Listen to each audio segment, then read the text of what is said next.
ቡድን እንደ ሃይላይት እንመልከታቸው ሁሉንም ዲቴል መመልከት ካለመቻላችን ጋር ተያይዞ ማለት ነው ዋናው የጋና ውጤት ስለሆነ ትልቁ ውጤት ነው ሌሊት ላይ ስለሆነ ብዙም ላይ መለከተው ይችላል በትክክል ግርም የፖርቹጋልን ጉዳይ ስናነሳ ያው ትናንት በቀጥታ ስርጭት ፕሮግራማችን እንደገለጽ ነው ሞር ተጠያቂነቱን ወደ ሮበርቶ ማርቲኔዝ የምንወስደው ነው የሚሆነው ምክንያቱም ፖርቹጋል በጣም ወርቃማ ትውልድ ያላት ከመሆኑ ጋር ተያይዞ ማለት ነው ይህንን ወርቃማ ትውልድ እንዴት ወደፊት እናስጉዘው ይህንን ወርቃማ ትውልድ እንዴት ጥሩ ስራ እናሰራው የሚል እንቅስቃሴ ላይ እንግዲህ ፖርቹጋሎች በአሰልጣኝ ምርጫ ላይ በተወሰነ መንገድ የተሸወዱ ይመስለኛል ምክንያቱም ብዙ አማራጮች እጃቸው ላይ ነበሩ በዋነኝነት እንደ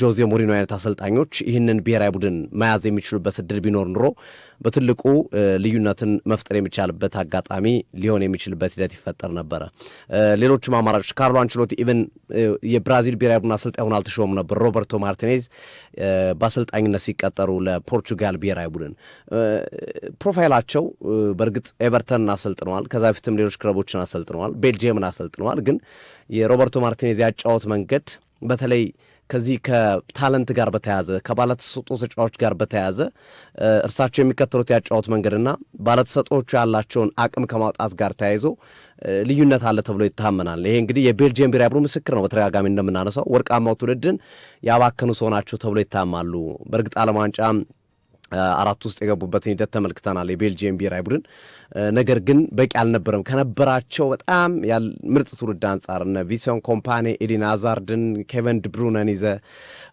በጣም ጥራት ያለው ትውልድ ነበር በወቅቱ በተለያዩ ክለቦች በጣም ጥራት ያላቸውና አቅም ያላቸው ተጫዋቾችን ያካተተ ነበር የቤልጂየም ብሔራዊ ቡድን በአውሮፓ ዋንጫ በጊዜ የሚሰናበት አይነት ቡድን ነበር በሮበርቶ ማርቲኔዝ እና ይሄ ወርቃማውን ትውልድ አባክናል ብሎ ቤልጂየሞች በግልጽ ይናገራሉ በተለይ ስፖርት የሚወዱና የሚከታተሉም ሮበርቶ ማርቲኔዝ ላይ ያላቸው ሂደትን እንመለከታለን የፖርቹጋል ብሔራዊ ቡድን እርሳቸው ከመጡ በኋላ በእርግጥ የአፍሪካ ኔሽንስ ሊግ ዋንጫን አሳክቷል እሱ ትልቅ ስኬት ነው ዋንጫን ከማሳካት አንጻር ግን እንዲህ አይነት የቶርናመንት ውድድር ላይ ዋነኛው ፖርቹጋል ለፖርቹጋል ኔሽንስ ሊግ ምንም አይደለም እንደዚህ አይነት የዓለም ዋንጫ ውድድሮች ላይ ግን ልዩነት የሚፈጥሩ አይነት አሰልጣኝ መሆን አለባቸው እንዲህ አይነት ታለንት ይዘ ትናንት ብሩኖ ፈርናንዴዝን የት ቦታ ነው የተጠቀሙት እንዴት ነው ያባከኑት ብሩኖ ፈርናንዴዝ በዛ ቦታ ላይ ነው ወይ መጫወት የነበረበት በርናንዶ ሲልቫና ብሩኖ ፈርናንዴዝ አብረው መጫወት ይችላሉ ወይ በርናንዶ ሲልቫ የመስመር አጥቂው ነው የምታጫውትበት ሂደት ለምንድን ነው ራፋኤል ሊያውን የሚመስል ተጫዋች እያለ ፔድሮ ኔቶ እያሉልህ እነዚህ ጥራት ያላቸው መስመር አጥቂዎች እያሉልህ በርናንዶ ሲልቫ ነው ከአማካኙ አንዱን ቀንሰህ በጣም ያስፈልገኛል ብለህ ካሰብክ ከጆዋኔቬሽና ከቪቲኒያ በተለይ ጆዋኔቬሽን ቀንሰህ በርናንዶ ሲልቫ ማስገባት ሚዱ ላይ ነው ልጁ የሚመቸው በጣም ኳስ የሚቆጣጠር ተጫዋች መስመር ላይ የሚወጡ ተጫዋቾች መሮጥ የሚችሉ ፍጥነት ያላቸው አንድ ለአንድ በጣም ጥሩ የሆኑ ተጫዋቾች ናቸው በርናንዶ ሲልቫ እነዚህ ኳሊቲዎች የሉትም አንድ ለአንድ ጥሩ አይደለም መስመር ላይ ሩጦ የሚያመልጥ አይደለም ከእድሜው ጋርም ተያይዞ እና መሰል ነገሮችን ትመለከታለህ ሮበርቶ ማርቲኔዝ የመረጡት ያጫወት መንገድና የመረጧቸው ተጫዋቾች አለመጣጣም ያመጣው ኢፌክት ነው በትናንትናው ጨዋታ ላይ አንዱ ለውጤታቸው ማጣት የዲአር ኮንጎን ጥንካሬ እንዳለው ነው ዲአር ኮንጎ በተለይ መጀመሪያዎቹ 10 ደቂቃ ጎል እስከተቆጠረባቸው ጊዜ ድረስ በጣም አፈግጎ የሚጫወት ትንሽ ቡድን ይመስል ነበረ ብዙ ጎል የሚያስተናግድ ይመስል ነበረ ጆዋኔቬሽ ጎል ካስቆጠረበት በኋላ ነገር ግን በኋላ ላይ ሴባስቲያን ዲሳብሬ ቡድናቸው እንዲያንሰራራ ያደረጉበት መንገድና ወደ ጨዋታ ሲስተም እንዲገባ ያደረጉበት መንገድ በጣም ቆንጆ ሆኖ የተመለከትነው አጋጣሚ ነው ያየነውና ጎሉ መቆጠሩ አነቃቸው ዲአር ኮንጎዎችን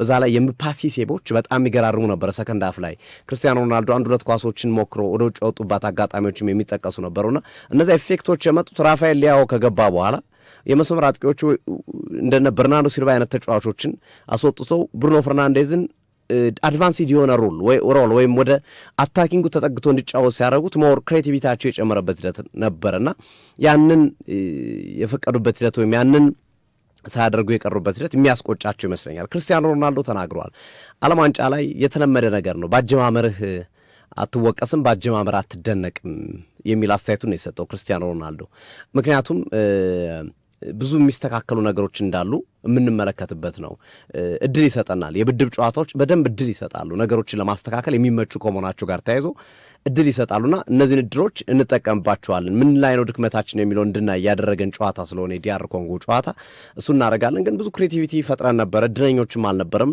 ማሸነፍ ይገባል ነበር የሚል አስተያየቱን አስቀምጧል ሮበርቶ ማርቲኔዝ ደግሞ በሰጡት አስተያየት ሮናልዶን ለመከላከል ነው ጥረት ያደረጉት ክርስቲያኖ ሮናልዶ አሁንም ምርጥ ነው ለኛ በጣም ጠቃሚ ተጫዋቻችን ነው፣ ወደፊትም በዚህ ዓለም ዋንጫ ጠቃሚ ተጫዋቻችን ነው ይዘልቃል የሚል አስተያየታቸውን ያስቀምጡበት ሂደት አለና ሞር እኔ ከተጫዋቾቹ በላይ በትናንትናው ጨዋታ ላይ ጣቴን የምቀስረው ወደ ሮበርቶ ማርቲኔዝ ነው። በተለይ ለብሩኖ ፈርናንዴዝ የሰጡት ሮል፣ ብሩኖ ፈርናንዴዝ ለበርናንዶ ሲልቫ የሰጡት ሚና በጣም ማለት ማድረግ የሌለብህ ተጫዋቾቹ ያላቸው ነገርና ተጫዋቾቹን የተጠቀምክባቸው ቦታዎች ብዙም የሚጥሙን አልተመለከትኩትም እና እሱ ላይ ማስተካከያ ማድረግ ይኖርባቸዋል።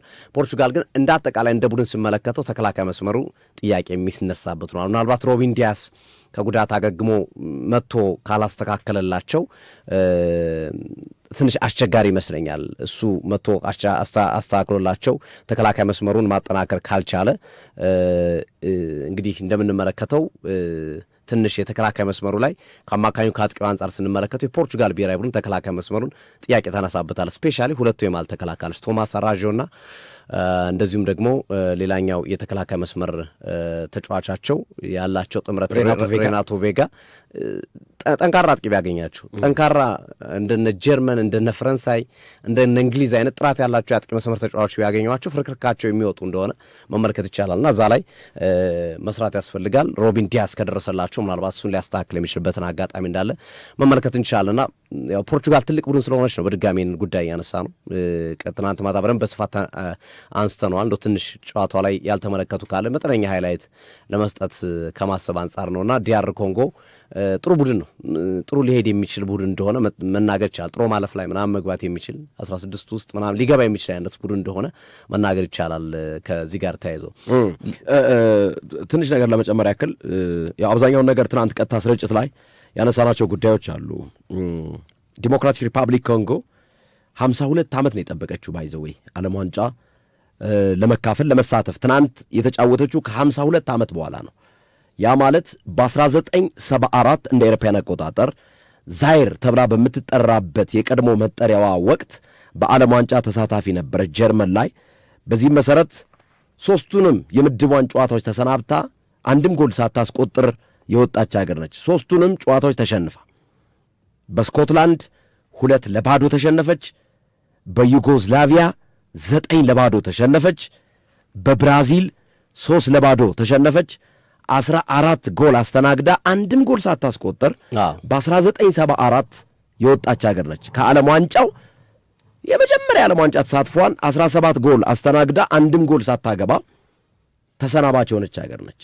14 ጎል ቅማ ምንም አይነት ጎል ሳታስቆጥር ከምድቧ ተሰናበተች በ1974 ከ52 ዓመት በፊት እና ይቺ ሀገር አሁን ስሟንም ቀይራ የእግር ኳስ ክህሎቷንም ቀይራ ከ52 ዓመት በኋላ የመጣች ሀገር ነች። የቀድሞዋ ዛይር የአሁኗ ዲሞክራቲክ ሪፐብሊክ ኮንጎ ማለት ነው እና 52 ዓመት ጠብቃ መታ ደግሞ ታሪክ ጻፈች።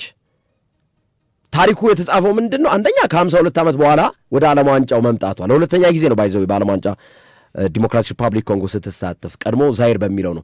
በአዲሱ ስሟ ግን ዲአርሲ በሚለው ወይም ዲሞክራቲክ ሪፐብሊክ ኮንጎ በሚለው መጠሪያዋ ግን ዓለም ዋንጫ ስትካፈል ለመጀመሪያ ጊዜ ነው። ያኔ ዛይር ተብላ ስትጠራ ስለነበር ማለት ነው። እና አንድም ጎል በዓለም ዋንጫው አላስቆጠረችም። ታሪክ የሰራችው ምንድን ነው? በዓለም ዋንጫ የመጀመሪያ ጎሏን አስቆጠረች፣ የመጀመሪያ ነጥቧንም አሳካች። ያውም የክርስቲያኖ ሮናልዶ ሀገር ፖርቹጋል ላይ፣ ያውም የክርስቲያኖ ሮናልዶ የነ በርናንዶ ሲልቫ የነ ጆዋው ኔቬስ የነ ቪቲኒያ አገር ላይ ነው ነጥብ ይዛ የወጣችው። 1 ነጥብ ታሪካዊ ጎል አስቆጠረች። ታሪካዊ ጎል ያስቆጠረው ደግሞ ዮዋን ዊሳ ነው። በጭንቅላት ነው ያስቆጠረው። 6ኛው ደቂቃ ላይ ጆዋው ኔቬስ ጎል ሲያገባ ሁሉም ነገር በቃ ተቀየረ። ብዙ ጎል ዲሞክራቲክ ሪፐብሊክ ኮንጎ ታስተናግዳለች የሚል ቅድመ ግምት አብዛኞቹ ሊወስዱ ይችሉ ይሆናል። ፔድሮ ኔቶ ክሮስ ያደረገውን ኳስ የቼልሲው ተጫዋች ጆዋው ኔቬስ የፓሪሰን ጀርመኑ ተጫዋች በቁመት አጠር ያለ ነው፣ ግን ስፕሪንት አድርጎ ዘሎ በግንባር ገጭቶ ያስቆጠረው ጎል 6ኛው ደቂቃ ላይ ከመቆጠሩ ጋር ተያይዞ አይ ፖርቹጋል ብዙ ጎል ታገባለች የሚል ሐሳብ ነበር። ነገር ግን ለረፍት ከመውጣታቸው በፊት ዮዋን ዊሳ በግንባር አስደናቂ ጎል አስቆጥሮ ስሙንም በታሪክ ማህደር አጽፎ የመጀመሪያውን የዲሞክራቲክ ሪፐብሊክ ኮንጎ የዓለም ዋንጫ ጎል ዮዋን ዊሳ አስቆጥሮ ሀገሪቷም የመጀመሪያ ጎሏና የመጀመሪያ ነጥቧን ያሳካችባት ውጤት ይዛ ወጣች ማለት ነው።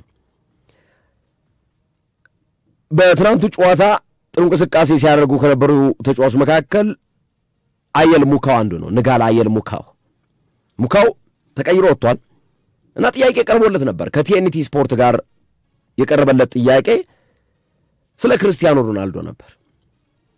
እውነት ለመናገር አለ ሙካው፣ እውነት ለመናገር ለክርስቲያኖ ሮናልዶ የተለየ ያዘጋጀነው ምንም አይነት እቅድ አልነበረም። እሱም በተመለከተ ክርስቲያኖ ሮናልዶን ምን አይነት ማቆሚያ ስልት ተዘጋጅታችኋል ብለህ ለጠየቀኝ ጥያቄ ምንም ነገር ያዘጋጀ እውነት ለመናገር ምንም ጭራሽ እንደውም ሮናልዶን ከግምት ውስጥ ማላስገባ ነው። ምክንያቱም ክርስቲያኖ ሮናልዶ እንደ ከዚህ ቀደሙ አይነት ብቃት ያለው ተጫዋች እንዳልሆነ በደንብ እናውቃለን አለ። እድሜው ጨምሯል ነው ያለው ሙካው፣ እድሜው ጨምሯል። ስለዚህ እንደ ከዚህ ቀደሙ አይነቱ ክርስቲያኖ ሮናልዶ አይደለም ያለው እናውቃለን። ምንም አይነት ለሱ የተለየ ፕላን የምናዘጋጅበት ነገርም አልነበረንም። ነገር ግን የምን ጊዜም ምርጥ ተጫዋች እንደሆነ ግን መናገር እፈልጋለሁ አለ እና ለሱ ክብር አለኝ ለሮናልዶ። ግን ሐቁን ለመናገር ያክል ክርስቲያኖ ሮናልዶ የድሮ ሮናልዶ አይደለም። እድሜው ስለጨመረ እድሜው ስለገፋ 41 ዓመቱ ነው ባይዘወይ ክርስቲያኖ ሮናልዶ እና ለሱ ብለን ያዘጋጀነው ምንም አይነት የእግር ኳስ ዘዴ ወይም እሱን ለማቆም የተጠቀምንበት ምንም አይነት እንቅስቃሴ የለም። እንደ ማንኛውም የፖርቹጋል ብሔራዊ ቡድን አባል እንደሆነ ነው አምነን የገባ ነው ብሏል። ሮቤርቶ ማርቲኔዝ ከጨዋታው በኋላ ተጠይቀው ነበር። የፖርቹጋል ብሔራዊ ቡድን አሰልጣኝ ክርስቲያኖ ሮናልዶን እንድቀይርል ነው የምትፈልገው ብለው ጋዜጠኛውን አፋጠጡት። በቃለ ምልልሱ ላይ ተጠይቀው ነበር ስለ ሮናልዶ ብቃት ሲጠየቁ፣ ታዲያ ክርስቲያኖ ሮናልዶን እኔ እንድቀይርል ነው የምትፈልገው? በጣም ስሜታዊ ነው፣ ቆጣ ብለው ነበር እና በእግር ኳስ ታሪክ እኮ ከፍተኛ ግብ ያስቆጠረ የፖርቹጋል የምን ጊዜ 143 ጎል ነው ያገባው። በነገራችን ላይ ታሪካዊ ተጫዋች እኮ ነው እና እኔ ክርስቲያኖ ሮናልዶን እንድቀይርለት እፈልጋለሁ ወይ? ልምዱ እኮ ይጠቅመናል። ፔናልቲ ብናገኝ ኖሮ እኮ ሮናልዶ ነበር የሚጠቀመው። ልምዱ ይጠቅመናል። ልምድ ያለው እኮ ተጫዋች ነው የሚል አስተያየት ነው። ያ ማለት እንግዲህ አንድ ነገር መረዳት ይቻላል ሶፊ። እኔ ሮቤርቶ ማርቲኔዝ ሐሳብ ላይ የተረዳሁት ነገር ክርስቲያኖ ሮናልዶ በትናንቱ ጨዋታ ላይ አይናችን እንዳየው እኛም ሮቤርቶ ማርቲኔዝም እንዲሁም ቃለ ምልልስ ያደረገላቸው ጋዜጠኛም ሮናልዶ ጥሩ እንዳልነበር ተረድቷል። ግን ሮናልዶን መቀየር ደግሞ ፈርተዋል። ሮቤርቶ ማርቲኔዝ አልፈለጉም። ምክንያቱም አነጋገራቸው ያስታውቃል። ታዲያ ክርስቲያኖ ሮናልዶን እኔ እንድቀይርልህ ነው ወይ የምትፈልገው አይነት አባባሉ ምን አይነት ኢምፕሊኬሽን ምን አይነት ይዘት አለው ቃሉ? እሱን ቀይሬ ራሴን አደጋ ውስጥ ላስገባ ወይ? ሮናልዶን ነክቼ አይነኬውን ነክቼ ቢያንስ እንኳን ዓለም ዋንጫውን ሳልጨርስ ከሮናልዶ ጋር ያለውን መጎረባበጥ የሚያመጣውን ውጤት ሮቤርቶ ማርቲኔዝ የተረዳ ይመስለኛል። ግን ደግሞ አንድ አሰልጣኝ በተጫዋች ዲፔንደንት ከሆነ ማንነቱን ሉዝ አድርጓል ብዬ ነው ማምነው። እኔ ሮናልዶ ካልቻለ ተቀይሮ መውጣት ነበረበት ትናንት። አዎ ሮናልዶ ምንም ጥያቄ የለውም፣ ጎት ነው፣ ግሬተስት ኦፍ ኦል ታይም ነው። ክርስቲያኖ ሮናልዶ ፖርቹጋልን በትከሻው ይዟት መውጣት የቻለ ምርጥ ተጫዋች ነው፣ ምንም ጥያቄ የለውም። 143 ጎል የፖርቹጋል የምንጊዜም ግብ አስቆጣሪ ነው፣ ትክክል ነው። በሽልማቶች በዋንጫዎች በባሎንዶር ያሸበረቀ ነው፣ ምንም ጥያቄ የለውም። እድሜ የሚባል ነገር እግር ኳስ ከእድሜ ጋር ነው ባይዘው የጉዞ ማለት ነው። 41 ዓመት ላይ ነው ያለው ሮናልዶ እና ትናንት ሮናልዶን የተመለከተ ሰው እንቅስቃሴው ስትመለከተው ስታየው ፖርቹጋል 3 ነጥብ ላለማሳካቷ አንዱ ክፍተት ክርስቲያኖ ሮናልዶ ላይ ነው ብዬ ነው የማስበው። ስለዚህ መቀየር ነበረባቸው። አሰልጣኙ ፈርቷል፣ ማርቲኔዝ ፈርቷል። አነጋገሩ ያስታውቃል። ታዲያ ሮናልዶ እንድቀይርልን ነው ወይ የምትፈልገው? ማለት እሱን ቀይሬ ስራዬን እንዳጣ አይነት አሽሙር ነው የሚመስለው አነጋገራቸው ራሱ። በዛ መልኩ ነው። CR7 ወርልድ ክላስ ነው፣ ምርጥ ነው። ቢያንስ ሊዮኔል ሜሲ ሃትሪክ አርጀንቲና ላይ ውጤት ይዛ ስትወጣ 3ቱንም ጎል አስቆጥሮ አልጄሪያ ላይ ሃትሪክ የሰራ ተጫዋች ነው። የዓለም ዋንጫ ብቸኛውን ሃትሪክ መስራት የቻለ ነው። ግን ሜሲ 38 ዓመቱ ነው፣ ሮናልዶ 41 ዓመቱ ነው። የ3 ዓመት ዲፈረንስ አላቸው። 3 ዓመት ቀላል አይደለም በነገራችን ላይ ማለት ነው። ሶ እንዲህ አይነት ነገሮችን ከአሰልጣኙ ኤክስፒሪየንስ ስላለው ነው ፔናልቲ ብናገኝ እንኳን እሱን ለመጠቀም ነው ብዬ ነው የሚለው ሐሳብ እኔ አልተዋጠልኝም። ሮቤርቶ ማርቲኔዝ ፈርተዋል። ከሮናልዶ ጋር መጋጨት፣ ከሮናልዶ ጋር መጣላት ስራ ሊያሳጣኝ ይችላል ብለው ያሰቡ ይመስለኛል። በእኔ አረዳድ፣ በእኔ አተገባበር ወይም በእኔ ጽንሰ ሐሳቡን ስረዳው ማለት ነው። ክርስቲያኖ ሮናልዶ ምርጥ ተጫዋች እንደሆነ ብናውቅም ትናንት ግን ሮናልዶ በትክክለኛው ብቃቱ ላይ ነው ብዬ አላምንም። በትክክለኛው ብቃቱ ላይ ተገኝቷል ብዬ እድሜ ፋክተር ማለት ሙካው የተናገረውም ለዛ ነው። ሮቤርቶ ማርቲኔዝ ቤልጂየም ላይ ቅድም ሶፊ ያነሳው መሰረታዊ ፖይንት ነው። ቤልጂየምን ያን የመሰለ ወርቃማ ትውልድ የበሉት ሮቤርቶ ማርቲኔዝ ናቸው። ፖርቹጋል እንዴት ተማምና ነው እኚህን አሰልጣኝ ይዛቸው የመጣቸው? ትናንት ብሩኖ ፈርናንዴዝ ያ የምናውቀው የማንቸስተር ዩናይትዱ ብቃት ያለው ብሩኖ ፈርናንዴዝ ነበር። እውነት ለመናገር ቪቲኒያ በፓሪሰን ጀርመን የምናየው ቪቲኒያ ነበር አይደለም። ተቀይሮ እኮ እስከ መውጣት ነው የደረሰው። ሜንዲዝ ምናልባት በጉዳት ነው ልንን እንችል ይሆናል። ቪቲኒያ ተቀይሮ ነው የወጣው። በፓሪሰን ጀርመን አይነክ የሚባል ተጫዋች በርናንዶ ሲልቫ ተቀይሮ የወጡ ተጫዋቾችን አያቸው እስኪ ሶፊ። ስለዚህ እንዲህ አይነት ነገሮች ፖርቹጋል በቀጣይ ጨዋታ ባይዘው በዓለም ዋንጫ ላይ ሶፊ ከባድ ነው። አሁን ይኸውልህ ከዲሞክራቲክ ሪፐብሊክ ኮንጎ ጋር ፖርቹጋል 1 ነጥብ መያዟ ቀጣይ ጨዋታ ላይ ኢንኬስ እግር ኳስ አይታወቅም ብትጥል ላትገባ ትችላለች 32 ውስጥ። ይሄን የመሰለ ስብስብ ይዘህ ማለት ምንም ኮንከን የምታወጣለት የፖርቹጋል ብሔራዊ ቡድን እኮ አስፈሪ ብሔራዊ ቡድን ነው እና የነ ፈረንሳይን አቋም ተመልከተው፣ የእንግሊዝን አቋም ተመልከተው። ጀርመን እንኳን ኦኬ ተጋጣሚዋ ኩራሳ ሆነች። ያን ያህል በዚህ ደረጃ ትልቅ ከፍ የምታረጋት አገር አይደለች። እነዚህን ሀገሮች አይተህ ፖርቹጋል ኢቨን ስፔን ነጥብ የጣለችበት ሂደት ራሱ ነጥብ መጣል ለእነዚህ ሀገራቶች ቀጣይ ጨዋታቸው ላይ ተጋጣሚያቸው ምን ይዞ እንደሚመጣ ስለማትገምት ወደ ቀጣይ ዙር የማለፍ ሁኔታቸው አጣብቂኝ ስላያስገባባቸው ይችላል እና ከዚህ አንጻር አቅም ካለው አንድ ተጫዋች ይጨርሳል። አቅም ከሌለው አንድ አሰልጣኝ በአግባቡ መቀየር አለበት ብዬ አምናለሁ። ወደ ጋና ጨዋታ እንሂድ። ግርሜ ይቻላል ሀሳብ ስጥበትና በዛው አጠቃል የጋናን ጨዋታ እናንሳው። እንግዲህ ጋና ጨምሮ 6 ደቂቃ ለማለቅ በተቃረበበት ሰዓት ላይ ነው። በዚህም መሰረት ካሌብ ያሬንኪ ባስቆጠረው ጎል 95ኛው ደቂቃ ጋና ፓናማን ቶሮንቶ ስቴዲየም ካናዳ ላይ 1-0 አሸንፋለች። ጋና የተሻለ የማለፍ ዕድሏን ከወዲሁ ይዛለች። ፓናማ በኳስ ቁጥጥር፣ በጨዋታ በእንቅስቃሴ ጋና ላይ ብልጫ ወስደው ነበር። በተለይ አማካኝ ክፍሉ ጋና ብዙ መሻሻል የሚቀሩት ነገሮች እንዳሉ መናገር ይቻላል። የቶማስ ፓርቴ አለመኖር ለጋና አማካኝ ክፍል መሳሳት በግልጽ የሚታይ እንቅስቃሴ ነው ማስተዋል ይቻል ነው።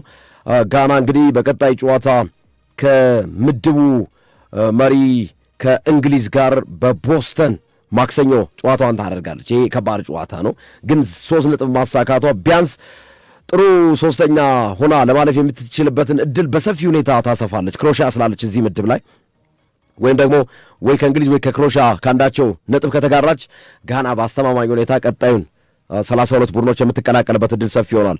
ዞሮ ዞሮ እንግዲህ ፓናማ ተሸንፋለች፣ ጋና አሸንፋለች እና በእንቅስቃሴ ደረጃ ጥሩ የሚባሉ ሂደቶችን ያከናወኑ ተጫዋቾች አሉ እና የጋና ብሔራዊ ቡድን ማሸነፉ አፍሪካውያን ትናንት ስኬታማ የሆኑ ሂደቶች ላይ እንዲገኙ አድርጓቸዋል። ምክንያቱም ዲሞክራቲክ ሪፐብሊክ ኮንጎ ከፖርቹጋል ጋር አቻ የተለያየችበት ውጤት ተመዝግቧል። በጋና በኩል አንቶine ሴሜንዮ ተሰልፈው የተጫወቱበት እንቅስቃሴ አይተናል። ጋና በካሌብ የሬንኪ አማካኝነት ፓናማን አሸንፋ ለመጀመሪያ ጊዜ የዓለም ዋንጫ 3 ነጥቧን ያሳካችበት ሆኗል። ቶሮንቶ ካናዳ ላይ ማለት ነው። ሶፊ እንዴት ዋልክ? እንዴት አረፈርክ ብያለሁ። ዓለም ዋንጫውን መነሻ እናድርግና ያሉ ፋክቶችን እውነታዎችን አፍሪካውያን ዘንድሮ ቆርጠው ተነስተዋል። የአፍሪካ ቡድኖች ከደቡብ አፍሪካ ከቱኒዚያና እንዲሁም ደግሞ ከአልጄሪያ ውጭ ሌሎቹ ሀገራቶች በጣም የሚያስደንቅ ውጤት ነው። ኮትዲቯር አሸንፋለች። ግብፅ አቻ ተለያይታለች። ኬፕ ቨርዴ ያልተጠበቀችው ታላቋን ስፔንን አቁማታለች። ትናንት ጋና ፓናማን አሸንፋለች እና አፍሪካውያን እግር ኳሱን እያቀራረቡት እንደመጡ ማሳያ ነው። ዓለም ዋንጫውን ጀምር እንንደርደር እስኪ። ዛሬም ቼክ ሪፐብሊክ ከደቡብ አፍሪካ ጨዋታዋን ደቡብ አፍሪካ ወይ ይለይላታል ወይ ደግሞ ታንሰራራለች። አብረን እናያለን።